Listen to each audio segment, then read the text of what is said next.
The year was 2347, and humanity had finally made a name for itself among the stars. 17 star systems belonged to Earth now, each one a home to millions of humans who had left their birth world behind. The galaxy was bigger than anyone had imagined, filled with hundreds of alien species who had been traveling between stars long before humans learned to make fire. Captain Park sat in his command chair aboard Sentinel-7, a border station that floated at the edge of human space. It was a quiet posting, usually. Most days, he watched passing trade ships and filed reports that nobody read. His crew of 43 people kept the station running, maintained the sensors, and counted down the days until their next leave. Lieutenant Han Bora was working at the communications station when the alert came through. She was young, only 26, and this was her first deep space assignment. The console lit up with red warnings, and a harsh tone filled the bridge. "Captain, we're receiving a transmission," Bora said, her fingers moving quickly across her controls. "It's coming through on the emergency military frequency." Sat up. The emergency military frequency was reserved for one thing only: calls between allied nations during war. Humanity had 3 such alliances, all carefully negotiated over decades. "Put it through," he ordered. The message that played was desperate. The translator AI struggled with the alien language for a moment, then the words became clear. A species called the was under attack. Their colonies were falling one by one. Millions were dead. Billions more would die soon. They were calling anyone who could hear them, begging for military assistance. Bora looked at her captain with wide eyes. "Sir, we don't have a military alliance with the—" "I know," said quietly. He had heard of them. A peaceful species, traders mostly. They sold beautiful art and exotic foods at the neutral stations. Nice people, harmless people. Why would they send this on a military emergency channel? "Maybe they made a mistake," Bora suggested. "Thought about that. A mistake. The wrong button pressed in a moment of panic. It happened. But this message had reached them, and now they had to decide what to do with it. Record everything. Send it to Earth Command with a priority flag. Then try to contact the on proper diplomatic channels. Find out what's really happening." Over the next 6 hours, Bora and her team gathered information. They were not exaggerating. A species called the had invaded their space. They were different from anything humanity had encountered before. They were a hive mind, millions of organisms that thought as one. They didn't want to trade or negotiate. They wanted to consume. They ate other species, literally, and used the biological material to grow more of themselves.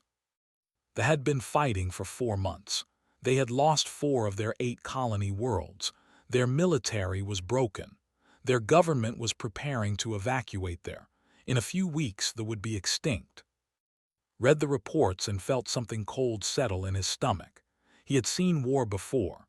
Earth's expansion into space had not been peaceful. There had been conflicts with other human colonies, and one short, brutal war with an alien species that had tried to claim a world humanity had already settled. But this was different. This was genocide. The message reached Earth 3 days later. The Unified Earth Command was housed in Geneva, in a building that looked out over mountains that humans had been climbing for thousands of years. Admiral Lee received the report in her office at 3 in the morning, local time. She was 57 years old and had spent 40 years in Earth's Navy. She had commanded ships in the Outer Colonies War, where she had seen good people die for bad reasons. She had promised herself that if she ever had the power to prevent such waste, she would use it. Lee read Captain's report twice. Then she read the distress call. Then she sat in silence for 10 minutes thinking. Her aide knocked on the door. "Admiral, the Council is asking for your recommendation." "Tell them I need an hour," Lee said. She spent that hour reviewing everything humanity knew about They were not important to Earth. There was no strategic value in their systems. They had nothing humanity needed. They were just people, living their lives, and now something was eating them. Lee also reviewed everything about they were dangerous, very dangerous. They had consumed 17 species before they were strong, numerous, and they never stopped. If humanity fought them, people would die, human people. When the hour was up, Lee called her senior staff. Commander Minyu, her second-in-command, arrived first. He was younger than her by a decade, with sharp eyes and a careful mind. "What are you thinking?" Minyu asked. "I'm thinking about my grandfather," Lee said. "He was a soldier. He told me stories about a war on Earth long before space travel. He said the hardest thing wasn't fighting.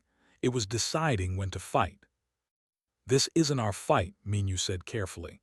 "They aren't our allies. We have no legal obligation." "They sent the call on a military emergency frequency," Lee said. "That frequency has one purpose. When someone calls on that channel, you answer." "They made a mistake, wrong button." "Does that matter?" Lee asked. "The call reached us, we heard it, now what do we do?" Minyu was quiet for a moment. "If you mobilize the fleet without authorization, the Council will have your head." "Probably," Lee agreed. "But if I don't and the die, I'll have to live with that." She made her decision then. It took her 5 seconds. She activated her command console and began typing orders. The Third Fleet, her fleet, would mobilize immediately. She also sent requests to the Second and Fifth Fleets, asking for volunteers. The response was faster than she expected. Ship captains answered within hours. They wanted to go. They wanted to help. By the end of the day, Lee had more volunteers than she could accept. 16 battleships, 43 cruisers, 78 destroyers, and 209 support vessels. It was the largest human military deployment since the Outer Colonies War. Over 50,000 people, all heading toward a species they had never met, to fight an enemy that had never threatened Earth. Captain watched the fleet assemble near Sentinel-7. The ships arrived in groups, their faster-than-light drives creating brief flashes of light as they dropped back into normal space. It was beautiful and terrifying at the same time. "They're really going," Bora said, standing beside him on the observation deck. "Yes," said. "Do you think they know we're coming?" "I don't think so," said. "We should probably tell them." But before they could send a message, Admiral Lee's fleet jumped again, vanishing into faster-than-light travel. They were gone, racing toward space at speeds that bent the laws of physics. On Earth, in the council chambers, people were starting to ask questions. Where had the Third Fleet gone? Why had Admiral Lee mobilized without permission? What was happening? By the time they got their answers, it would be too late to stop her. Lee had known that when she gave the orders. She had gambled her career, maybe her freedom, on a simple idea. When someone calls for help, you answer. They didn't know it yet, but help was coming. Not the polite diplomatic kind that arrived too late with apologies and offers of refugee status. Real help. The kind that came with guns and ships and people who had decided that genocide was not acceptable, treaty or no treaty. In 3 days, the human fleet would arrive in space. In 3 days, they would learn something new about the galaxy. They would learn that humanity had a policy about distress calls. They would learn it the hard way. Ambassador had not slept in 4 days. Sleep seemed pointless when your entire species was about to die. He stood in the command center, watching the displays that showed his civilization collapsing in real time. They were 3 days away from maybe less. Their bioships moved through space like a disease, consuming everything in their path, had sent distress calls to every species he could think of. The responses had all been the same: sympathy, prayers, and offers to take refugees. Nobody was sending ships. Nobody was sending soldiers. "Any word from the Galactic Council?" Defense Coordinator Era asked. She looked as tired as felt. "They're still debating," said. The words tasted bitter. His people were dying while bureaucrats argued about proper procedures and diplomatic protocols. "Then we're alone," Era said quietly. A junior technician named suddenly shouted from his station. Contact. Multiple contacts at system edge. Felt his blood freeze. They had found a way around their defenses. This was it. The end had come early. How many ships? Era demanded. His hands shook as he worked his controls. I can't count them all. Hundreds, maybe more. Wait. He looked up with confusion on his face. These aren't signatures. Then what are they? Asked. Unknown design, unknown energy patterns. There. Went silent, staring at his screen. They're human. The word hung in the air. Human. Knew about humans. Everyone did. They were the new species, the aggressive ones who had fought their way into space and made everyone nervous. Humans had a reputation for being dangerous, unpredictable, and quick to violence. How many ships? Era asked again. 346, said. Capital ships, cruisers, destroyers, support vessels. It's an entire fleet. Couldn't breathe. 300 ships. The Navy at its peak had numbered 47 vessels. This was impossible. Why are they here? Before anyone could answer, a transmission came through on all frequencies. The translation AI processed it immediately. A human voice, female, speaking perfect language. This is Admiral Lee of the United Human Space Forces, 3rd Fleet. We are responding to your military distress call. Please transmit current tactical situation and enemy positions. We are here to help. Looked at Era. She looked back at him. Neither of them knew what to say. Responding to what distress call? Era finally asked. We sent diplomatic requests, not military calls. Suddenly remembered. 4 days ago, when he had been awake for 30 hours straight when the first colony had fallen, he had tried to send messages on every channel he could access. Had he used the wrong frequency? Oh no, he whispered. A new human appeared on the communication screen. This one was male, younger than the Admiral, with the look of someone who had brought bad news before. This is Captain Park of the Human Border Command. Ambassador, we need to confirm something. Did you intentionally send your distress call on a military emergency frequency? I don't know, admitted. I sent messages everywhere. I was desperate. I might have made a mistake. There was a long pause. Could hear human voices talking in the background, too quiet for the translator to catch. Then Admiral Lee appeared on screen. She was a stern-looking woman with gray in her hair and eyes that had seen too much. Ambassador, she said, let me be clear. That frequency is reserved for military alliances during active conflict. You have no such alliance with humanity. I know, said. His heart sank. They had come all this way just to explain why they couldn't help. I made a mistake. I understand if you have to leave. Admiral Lee was quiet for a moment. Then, to his surprise, she smiled. It was not a happy smile. It was the smile of someone who had made a difficult choice and would not be changing their mind. No, she said.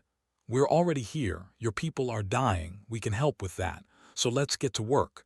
Transmit all tactical data immediately. Era almost fell over in shock. You're staying, but you said there's no alliance. There wasn't, Admiral Lee agreed. But you called for help on our emergency line. Mistake or not, we don't ignore those calls. Ever. Now stop wasting time and tell us where these bastards are. Over the next 2 hours, they shared everything they knew about the enemy used swarm tactics, overwhelming defenders with numbers. Their ships were alive, grown from organic material taken from victims. They could repair damage by consuming anything nearby. They never retreated.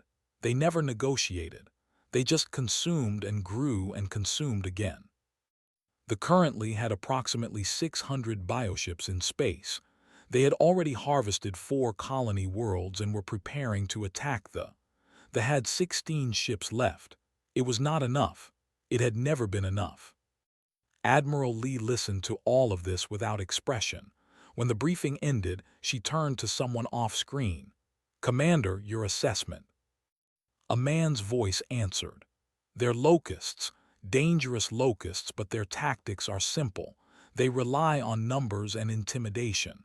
Against a prepared enemy with superior firepower, they'll break. Are we that enemy? Lee asked. Yes, Admiral, absolutely yes. Lee turned back to the, We're going to move toward your inner colonies. The will intercept us.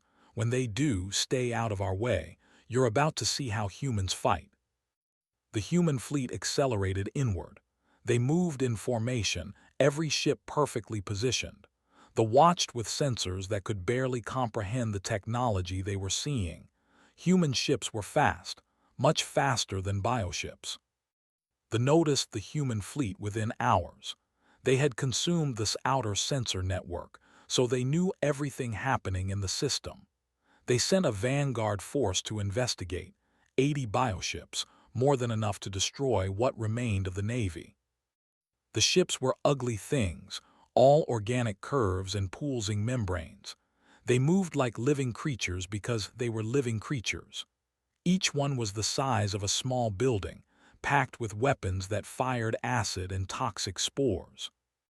They approached the human fleet in a cluster, assuming the same swarm tactics that had worked on the. They had fought 17 species before this. They had won 17 times. They saw no reason why this would be different. The human response came without warning. Every human ship fired at once, launched projectiles at a significant fraction of light speed. Missiles accelerated on pillars of fire. Energy weapons drew lines of brightness through the dark. The vanguard ceased to exist, not destroyed, not defeated, simply erased. 76 bioships died in the first 4 minutes of combat. The 4 survivors, damaged and leaking fluids into space, tried to flee. The human destroyers hunted them down with casual efficiency. It took another 3 minutes. Then the battle was over. In the command center, nobody moved. Nobody spoke. They had just watched their enemy, the Unstoppable, get destroyed like it was nothing. That's not possible, Era whispered. Captain appeared on their screen again. He had been assigned as the human liaison to the government. Is everyone all right there? You went quiet. We just watched you destroy 80 ships in 7 minutes, said. His voice sounded strange to his own ears. The Navy fought a similar force for 3 days. We lost 12 ships and barely survived. Nodded like this was reasonable. The Third Fleet specializes in rapid response scenarios. We train for overwhelming force application. Also, the tactics are straightforward once you understand them.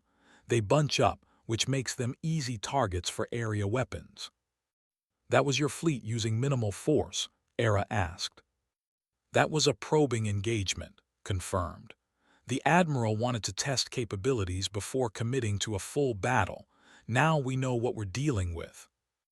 A new voice came through, young and female. Captain, main fleet is changing course. They're converging on our position. How many? Asked, though he was still on screen with the 612 bioships, sir. They're really mad. Actually smiled. Good. Admiral Lee prefers when the enemy comes to her. Saves time. Ambassador, you should probably watch this next part. It'll help you understand why we're not worried. The fleet came from all directions. It was their standard tactic. Surround the enemy, attack from every angle, overwhelm their defenses. Against it had worked perfectly. Their ships couldn't defend all sides at once. The human fleet responded by forming a sphere. Every ship rotated to face outward. They created interlocking fields of fire, each vessel covering the gaps in its neighbor's defenses. When they attacked from every direction simultaneously, they found something impossible, a wall of fire that surrounded the humans completely. What followed was not a battle. It was an execution. The bioships died by dozens, then by hundreds. Human point defense systems shot down incoming projectiles. Human missiles tracked targets with impossible precision. Human punched through organic armor like it wasn't there. Not a single human ship took critical damage. A few had minor hits, scratches really, nothing that mattered. When it was over, 473 bioships were dead. The survivors fled in every direction, all coordination lost. "Begin pursuit," Admiral Lee ordered. "Task Force Alpha, liberate the occupied colonies. Task Force Beta, establish defensive perimeters. Task Force Gamma, you're with me. We're going after their command organisms." The human fleet split into 3 groups and accelerated to combat speed. The liberation of space had begun. Captain Yang stood on the bridge of her destroyer, watching the tactical display update with new targets. She commanded a fast-attack squadron, 12 ships built for speed and precision strikes. Admiral Lee had given them a simple mission: destroy every supply node in the system. "Target acquired," her weapons officer reported. "Biofactory designating as Target 7. "Distance?" asked. 200,000 kilometers and closing. "Fire when ready."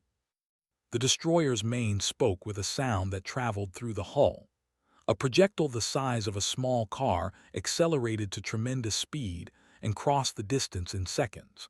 The biofactory, a massive living structure that had been growing new bioships, exploded in a shower of organic material. "Target destroyed," the weapons officer confirmed, moving to Target 8. This was the 3rd hour of combat operations. Squadron had destroyed 19 facilities. They would destroy 19 more before the day was done. They had depended on these factories to sustain their invasion.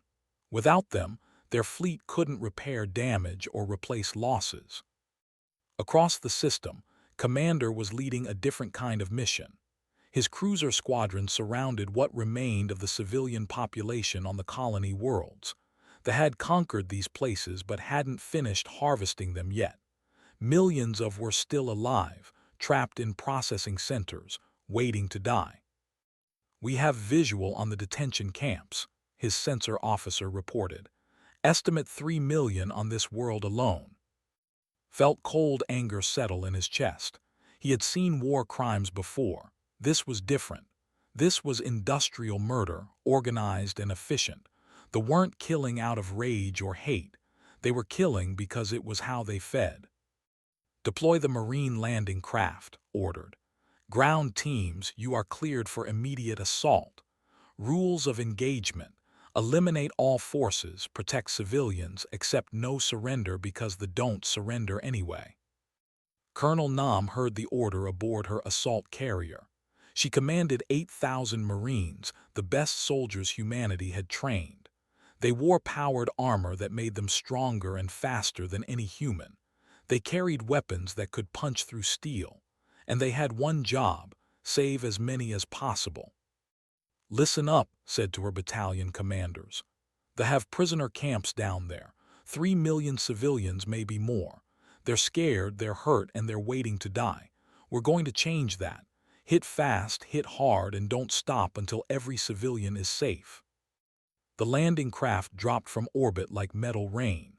They entered the atmosphere with their shields glowing red from friction, and they didn't slow down until the last possible second. They had air defense systems, living cannons that fired toxic spores. The landing craft's automated defenses shot them down with precise laser fire. Sergeant O was in the first wave. Her squad of 12 Marines hit the ground running, literally. Their armor let them sprint at speeds that would kill an human. They covered the kilometer between their landing zone and the nearest detention camp in 4 minutes. The defenders were waiting. These were warrior forms, specialized organisms grown for combat. They stood 3 meters tall, with armored carapaces and blade limbs that could cut through steel. There were hundreds of them. Didn't slow down. Suppressing fire break their line. Her squad opened fire with automatic weapons that spat explosive rounds. The warriors charged forward, trying to close to melee range where their blades would be most effective. It was their standard tactic. It had worked on the whose soldiers fought in traditional formations. Human Marines didn't use traditional formations. They moved in 3 dimensions, using their armor's jump jets to bound over obstacles and attack from unexpected angles. When they expected them to retreat, they advanced.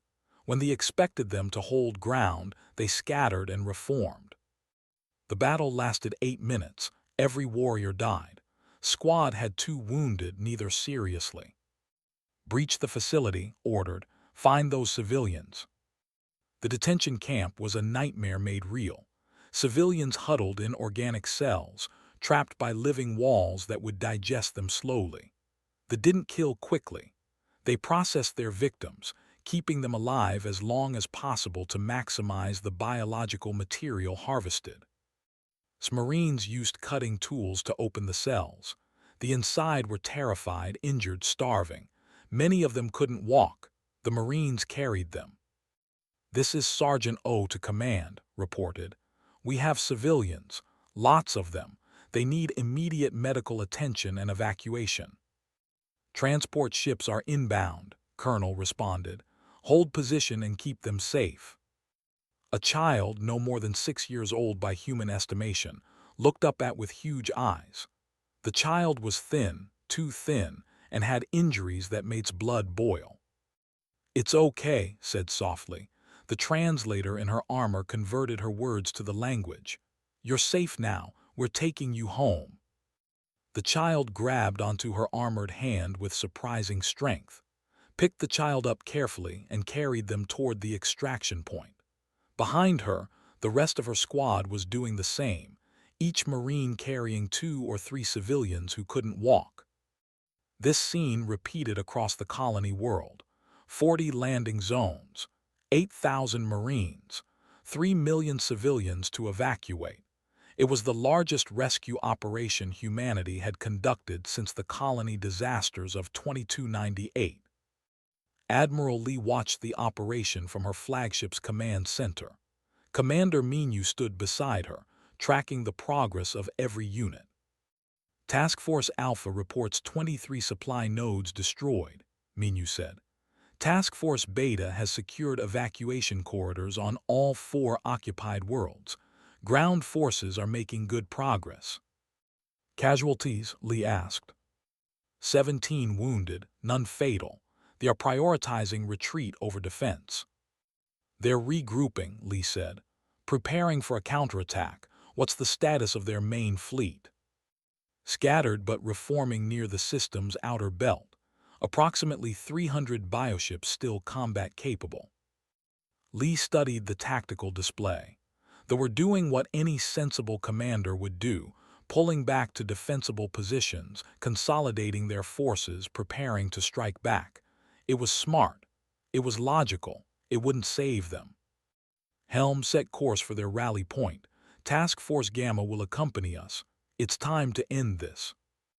The human battleship group moved through space with terrible purpose. 16 battleships, each one a mobile fortress bristling with weapons. These were not fast-attack destroyers or multi-role cruisers. These were warships built for one thing: breaking enemy fleets. They saw them coming. They had time to prepare, to arrange their forces, to plan their defense. They had learned that human ships were dangerous at range, so they planned to rush in close where their bioweapons would be more effective. Admiral Lee knew exactly what they would do. She had fought living ships before, different species but similar tactics. Organic vessels always wanted to close the distance because their weapons were short range. It was a fundamental limitation of biological technology. "All ships maintain current velocity," Lee ordered. "Let them come to us. When they enter maximum range, fire everything." The charged, 300 bioships accelerating to attack speed, organic engines burning with chemical reactions that would kill a human instantly. They came in a wedge formation, trying to punch through the human line.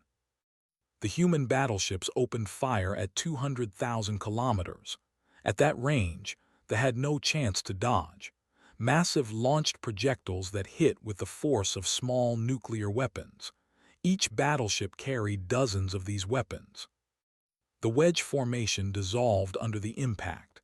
Bioships exploded or broke apart or simply ceased to function. The survivors kept coming because they didn't know how to retreat. Their biology didn't allow it. The second volley fired at 100,000 kilometers, then the third at 50,000. By the time they closed to their optimal range, two-thirds of their fleet was gone. The survivors attempted to engage. They fired acid projectors and spore cannons. A few shots hit human shields. The shields held. Return fire was immediate and devastating. When it was over, no ships remained combat-capable in space. Some fled toward the system edge. A few tried to hide in asteroid fields. The human destroyers hunted them down methodically. On the colony world, Sargent was loading the last group of civilians onto transport ships. Her armor was scorched from combat, and she had been awake for 18 hours, but she kept working. Every civilian saved was a victory. An elder approached her slowly. He was injured, barely able to stand, but he needed to speak. "Why did you come?" he asked through the translator. "We are nothing to your people. Why risk yourselves for us?" Looked at him. It was a good question. She thought about the answer while her squad loaded more civilians. "Because you called for help," she finally said. "Where I come from, when someone calls for help, you go. It doesn't matter if you know them. It doesn't matter if it's dangerous. You go because it's the right thing to do." The elder was quiet for a moment. Then he placed his hand over his chest in what's cultural database identified as a gesture of deep respect. "Your species is very strange," he said, "but I am grateful for your strangeness." Smiled inside her helmet. "You're welcome, sir. Now let's get you on that ship. Medical teams are waiting." By the end of the 5th day, the liberation of space was complete. 4 colony worlds freed, 3 million civilians evacuated, the presence eliminated, human casualties, 43 wounded, 2 seriously, no deaths. Captain stood with Ambassador in the command center, watching the final reports come in. "I don't understand your people," said quietly. "You fight like demons, but then you risk everything to save civilians. You destroy without mercy, then show endless mercy to the victims." "It's not complicated," said. "We're not here to conquer or destroy. We're here because you needed help. They needed to be stopped, so we stopped them. Your people needed to be saved, so we saved them." "Will you stay?" asked, "to help us rebuild?" Shook his head. "Our job here is done, but Admiral Lee wants to meet with your High Council. There's something else we need to discuss." The High Council met aboard Admiral Lee's flagship 3 days after the liberation. The human ship was enormous, larger than any vessel that had ever built. Ambassador walked through corridors that seemed designed for people who expected to fight wars among the stars. Admiral Lee received them in a conference room that was surprisingly simple. No decorations, no displays of power, just a table, chairs, and a view of space through the observation window. "Thank you for coming," Lee said, gesturing for them to sit. "I wanted to speak with you directly before my fleet returns to human space." Settled into a chair designed for human proportions. Defense Coordinator Era sat beside him, along with 3 other council members. They all looked exhausted, the relief of survival mixed with the shock of what they had witnessed. Admiral began, "We cannot adequately express our gratitude. Your intervention saved our species. We owe you everything." "You don't owe us anything," Lee said firmly. "But I do need to explain something. My government did not authorize this intervention. I mobilized my fleet based on a distress call that was sent by mistake. By the time Earth Command learned what I had done, we were already here." The council members looked at each other with confusion. "You came without permission?" Era asked. "I came because you called for help on our emergency military frequency," Lee explained. "That frequency has specific protocols. When a call comes through that channel, we respond. The fact that you used it by accident doesn't change what the call meant to us." Captain, who had accompanied the council, spoke up. "Humans have a complicated history. We fought each other for thousands of years before we reached space. We learned some hard lessons from those wars. One lesson was this: When you hear someone calling for help, you don't debate whether you're required to answer. You just answer. Understood what they were saying, but it still seemed impossible. Your people cross the galaxy to save strangers based on a misplaced distress call. This is considered normal. It's considered necessary, Lee said. Though we're committing genocide. If we had waited for proper diplomatic authorization, your species would be extinct. So I made a command decision. I'll face the consequences when I return home. What consequences? Era asked with alarm. Military tribunal, probably. Unauthorized deployment of this scale is a serious offense. I might be removed from command, might face criminal charges. Lee said this calmly, like she was discussing the weather. We'll testify on your behalf, said immediately. We'll tell your government that you saved us. Surely they'll understand. Lee smiled, but it was a tired smile. I appreciate that, but the law is the law for a reason. I broke it, even if I broke it for good reasons. That has to mean something. The conversation continued for another hour. They wanted to establish formal relations with humanity. They wanted trade agreements, cultural exchanges, and most importantly, a mutual defense treaty. Lee explained that such treaties would need to be negotiated by diplomats, not military commanders. But I can tell you this, Lee added. After what happened here, Earth will be paying attention to this region of space. They are still out there. Their main territory is outside space, and they'll rebuild eventually. When they do, they might come back, or they might look toward human space instead. That last comment sent a chill through the room. Had seen thee at their worst. The thought of them attacking humanity was horrifying.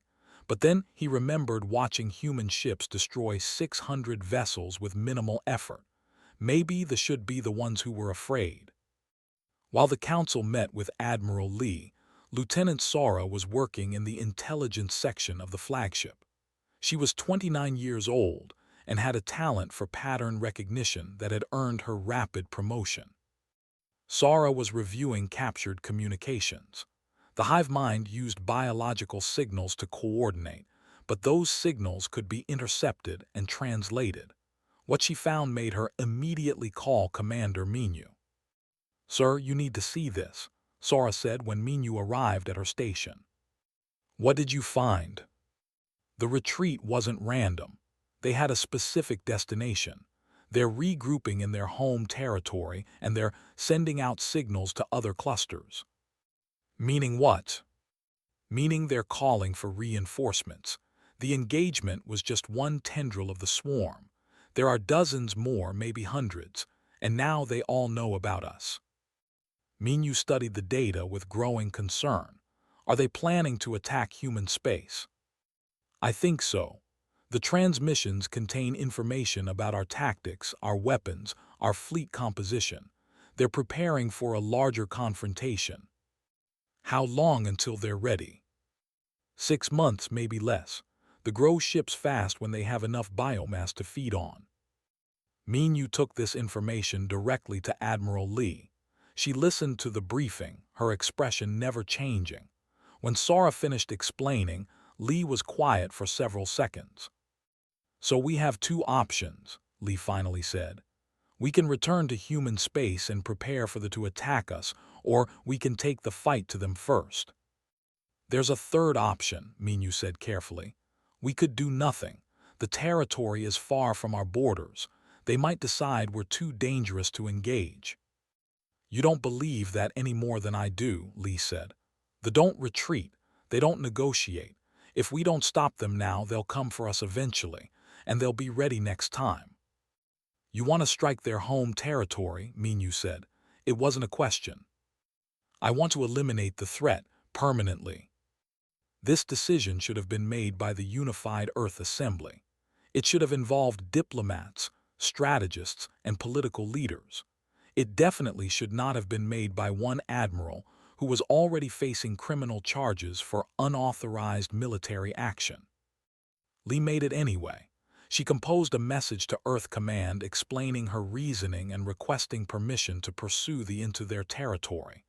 Then she ordered the fleet to begin preparations for a long-range strike. The message would take days to reach Earth. The response would take even longer.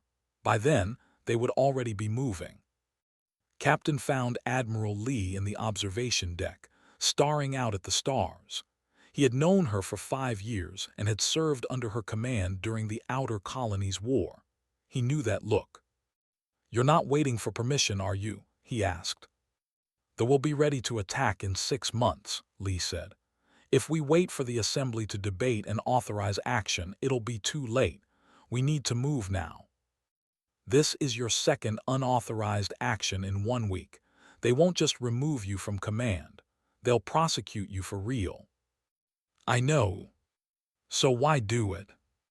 Lee turned to face him. "Because I've seen what happens when we wait. During the Outer Colonies War, we knew the Separatists were planning a major strike. Intelligence said we had time. Command wanted to follow proper procedures. We waited. And when the attack came, 40,000 people died." Remembered, he had been there. He had helped pull survivors from wrecked habitats. "I won't make that mistake again," Lee continued. "They are a threat, not just to everyone. If I have to end my career to stop them, that's an easy choice. What if the fleet refuses to follow you? Then I'll go alone in a shuttle, but I don't think they'll refuse. We came here to help people. That job isn't finished yet." Lee was right. When she explained the situation to her captains, every single one volunteered to continue the mission. They knew the risks. They knew the consequences. They went anyway. The fleet departed space 2 days later. They watched them go with mixed feelings, gratitude for their salvation and fear for what these dangerous humans were about to do. The journey to territory took 5 days at maximum faster-than-light speed. When the human fleet dropped back into normal space, they saw something that made even experienced officers feel sick. 37 worlds orbited the stars in this cluster. Every single one was covered in structures, biofactories, breeding pools, harvesting centers. They had turned an entire region of space into a machine designed for one purpose: consuming other species. "Scan indicates massive presence," the sensor officer reported. "Thousands of bioships, millions of ground organisms. This isn't just a military base.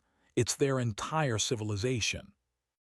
Ensign, the young officer who had first discovered the mistake with the distress call, was working at a communication station. She had been thinking about the problem for days. How do you fight an enemy that numbered in the billions? How do you stop a hive mind that treated individual deaths as meaningless? Admiral said hesitantly, "I might have an idea." Lee looked at her. "Go ahead, Ensign." "The coordinate through biological signals, right? What if we could disrupt those signals? Not jam them, but actually interfere with the hive mind itself." Doctor, the fleet's chief, perked up at this. "That's theoretically possible. The hive mind operates on specific neurochemical frequencies. If we could broadcast a signal that disrupted those frequencies, we could paralyze them," Lee finished. "Shut down their coordination without killing individual organisms. It's never been done on this scale," warned. "And we'd need every ship in the fleet broadcasting simultaneously to cover all their worlds." Lee looked at the tactical display showing 37 worlds, billions of organisms. If they used conventional weapons, the death toll would be unimaginable. Even for an enemy as terrible as that seemed wrong. "How long to set it up?" Lee asked. 6 hours, maybe 8, said. "We'd need to reprogram every communications array in the fleet." "Do it. We try this first. If it doesn't work—" Lee didn't finish the sentence. Everyone knew what would happen if it didn't work. The human fleet positioned itself around the home cluster. Every ship adjusted its systems, turning communication arrays into weapons of a different kind. It was a crazy plan. It might not work at all. But it was worth trying, because humanity had come to stop genocide, not commit it. Doctor had not expected to be responsible for potentially saving or destroying an entire species when she joined the Navy. She was trained to study alien life, not weaponize communication systems against it. But here she was, 300 ships waiting for her signal. Frequency modulation at 98%, she reported. All ships are synchronized. We're ready, Admiral. Admiral Lee stood on the bridge of her flagship, looking at the display showing 37 worlds. Billions of organisms down there, all connected through one massive hive mind.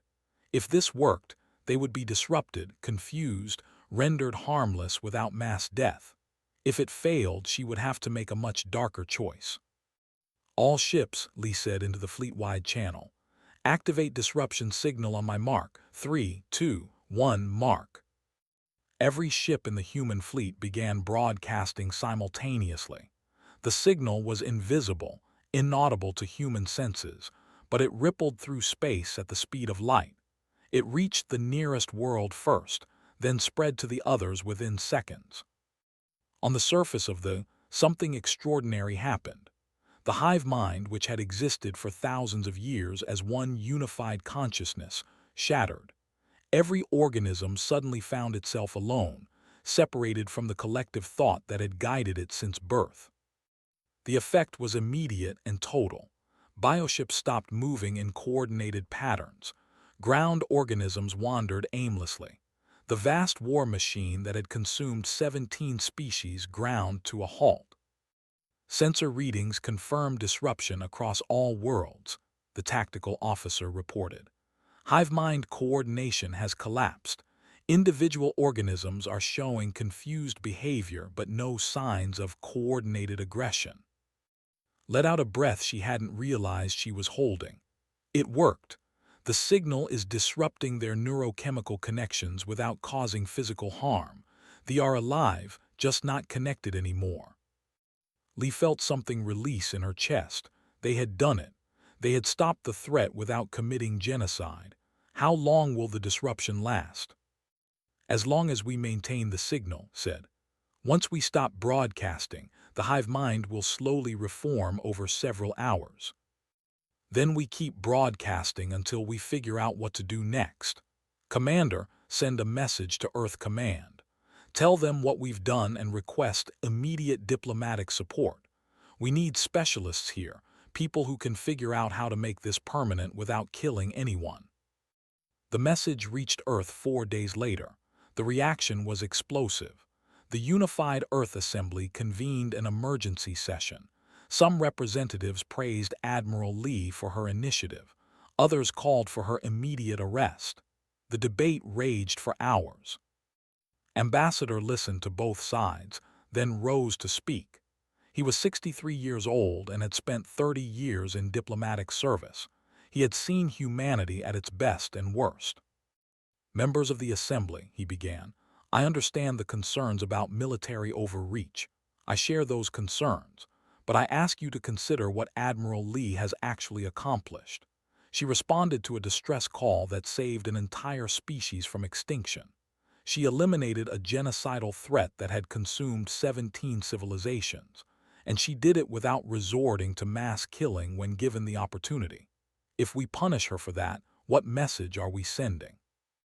The debate continued, but words shifted something. The question became not whether Lee had exceeded her authority, but whether the rules themselves needed to change. Meanwhile, the Galactic Council was dealing with the news in their own way. The Council represented over 300 species, most of whom had ignored the distress calls. Now they faced uncomfortable questions about their inaction. The Federation, humanity's closest neighbor, sent a formal delegation to meet with Earth's representatives. The lead diplomat was a stern individual named Hen. Your species deployed a massive military fleet without consulting the Council, Hen said. This sets a dangerous precedent. Ambassador met with him in Geneva. A dangerous precedent would be watching genocide happen and doing nothing. That's what the rest of the galaxy did. The situation was unfortunate, but military intervention without authorization threatens the stability of With respect, interrupted, stability doesn't mean much to people being harvested for biological material.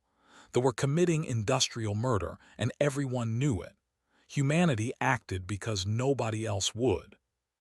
The conversation was tense, but it reflected a larger shift happening across the galaxy. Dozens of species were reassessing their understanding of humanity. The aggressive newcomers had just proven themselves willing to fight and die for complete strangers. Back in space, Ambassador was working on something unprecedented, a formal alliance treaty with humanity. The High Council had debated for less than an hour before voting unanimously in favor. Captain helped review the treaty terms. You understand what you're asking for, right? A mutual defense treaty means if someone attacks you, humanity is obligated to respond. But it also means if someone attacks us, you're obligated to help. We understand, said. They are not warriors. Our military was never strong. But we can offer other things, trade, technology, resources. And if humanity needs help, we will provide it however we can. Smiled, that's fair, though I hope you never have to. Our neighbors tend to leave us alone after they see what happens when they don't. The treaty was transmitted to Earth for approval. Along with it came 42 similar requests from other species. The incident had sent a message across the galaxy. Humanity would protect its allies absolutely. On Earth, the military tribunal for Admiral Lee finally convened. She stood before a panel of 5 senior officers, each one empowered to judge her actions. The charges were clear: unauthorized military deployment, exceeding command authority, and conducting military operations without assembly approval. Lee stood at attention while the charges were read. She did not deny any of them. When asked to explain her actions, she spoke for exactly 3 minutes. I received a distress call on a military emergency frequency. That frequency has protocols. We answer those calls, no questions asked. The call was sent by mistake, but it reached us anyway. A species was dying. We could help, so we did. If that's a crime, I accept the consequences. The tribunal deliberated for 4 hours. When they returned, the lead judge, Admiral, looked at Lee with an expression that was hard to read.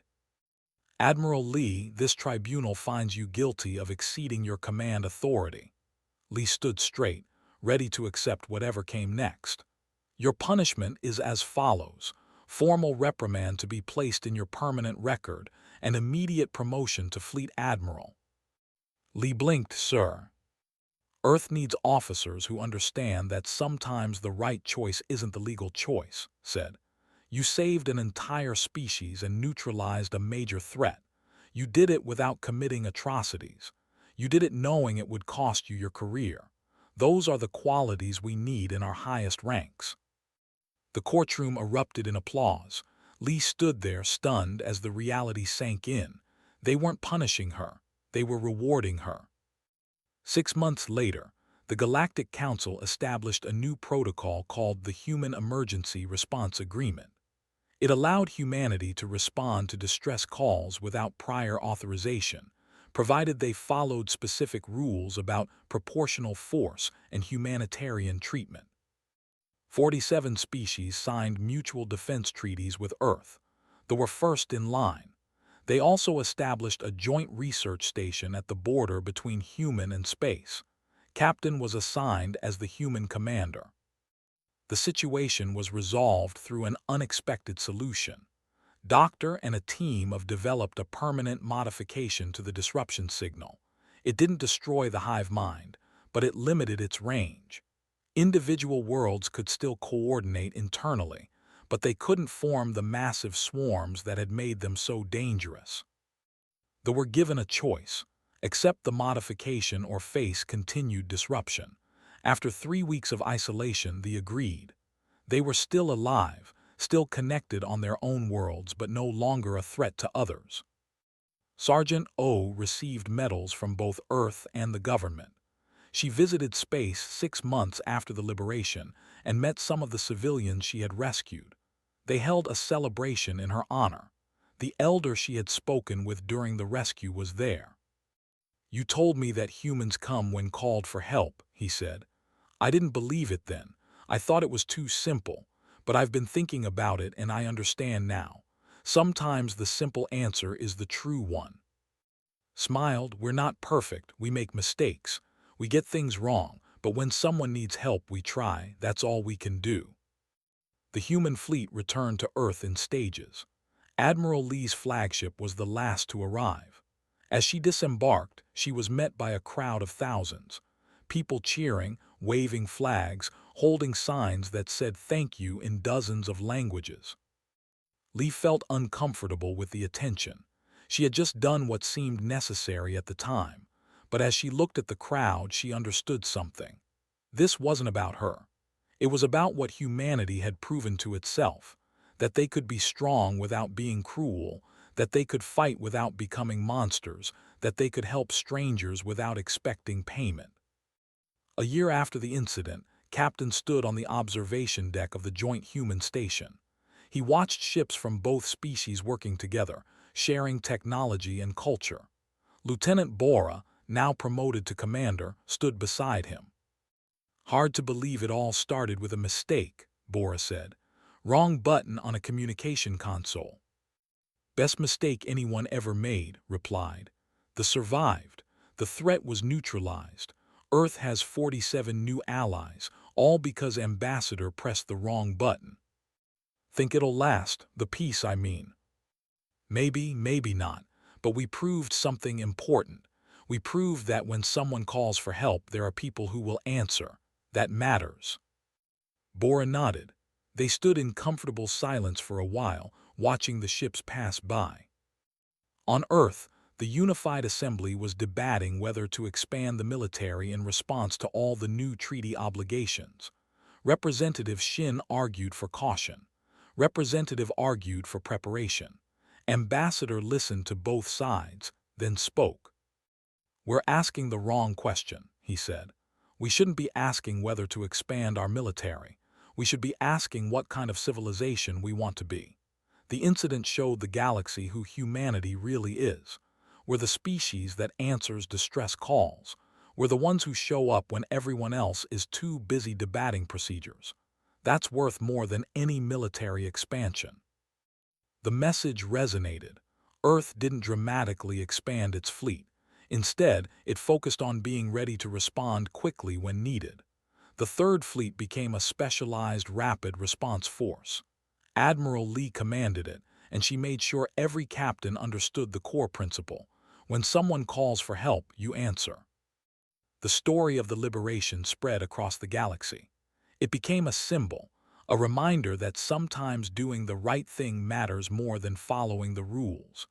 Children on 100 worlds grew up hearing about the humans who crossed space to save strangers. And on distant, in a rebuilt city there stood a monument. It was simple, a communication console with a single button, cast in metal that would last 1,000 years. The inscription below it was in both and human languages. "The greatest moment in history began with a mistake. May we always be so fortunate in our errors." Admiral Lee visited the monument once, 3 years after the incident. She stood there for a long time, thinking about everything that had happened. A young approached her, recognizing her from historical images. "Admiral Lee," the young asked, "why did you really come? Everyone says it was because of the distress call, but there must have been more." Lee thought about the question. She remembered sitting in her office on Earth, reading about people dying, and making a choice that would change her life. "No," she said finally. "It really was that simple. Someone called for help. We answered. That's all there was to it." The young looked confused, like they expected a more complicated answer. But Lee meant every word. Sometimes the simple truth was enough. As she walked away from the monument, Lee looked up at the stars. Somewhere out there, someone else might be calling for help. Someone else might need rescue. And humanity would be listening, ready to answer, ready to prove again that some things mattered more than politics or protocols or personal cost. They would answer because that's what neighbors did. because that's what family did, and the galaxy was their neighborhood now. The Armada would come again if needed. It always would.